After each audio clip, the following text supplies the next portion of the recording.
So guys, let's take a look at what we're going to be expecting for the day on our gold. Guess what gold is actually going to give us for the day. So make sure you subscribe to the channel if you are yet to subscribe. Like and share, make your comments, and also make sure you follow the Telegram so that once we drop one or two updates, you will not miss out on any single update. You will find the link to the Telegram in the comment section. Now, starting with the trend, what can you say the trend is on your gold? It is very clear. Gold is in an uptrend move, but when it's in right here, there is a major key level we are to alight, which market is literally reacting to at that level. So we can say that once market pushed up, right, market give us a pullback to retest this level. Remember, this level is a very crucial level, so pay attention to it. The market was able to now reject and bounce up. Market eventually corrected itself and came back to tap it, which is the support level. The market bounced up, rejected and bounced up. Market eventually came back again to test the same level. Guess what market did? Market rejected and bounced up.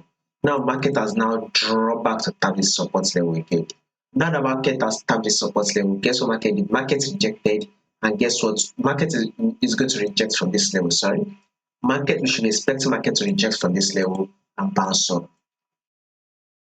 So that is what we should be expecting next. A bullish move is what we should be expecting next on our gold. Take a look at this daily time frame, guys.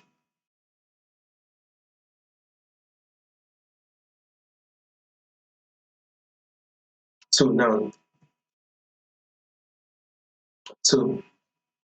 if you take a look at this, right, the overall trend on your gold is literally an uptrend move.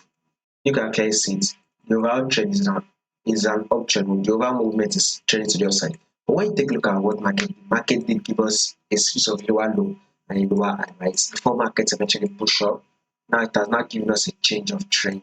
That means market is now rejecting from the support zone, which came back to tap this resistance. Market was able to come to this support level, rejected, and came back on this. Now market has now dropped to the support level. This is one of the reasons why we are going to be expecting a rejection that will make market to bounce up. So we should be anticipating for a bullish move next. And our good more updates on this will be covered for you guys. So if you did not want to miss out on the updates, make sure you subscribe, make sure you like and share, make your comments, and also make sure you follow the Telegram channel. You will find the link to the Telegram in the comment section.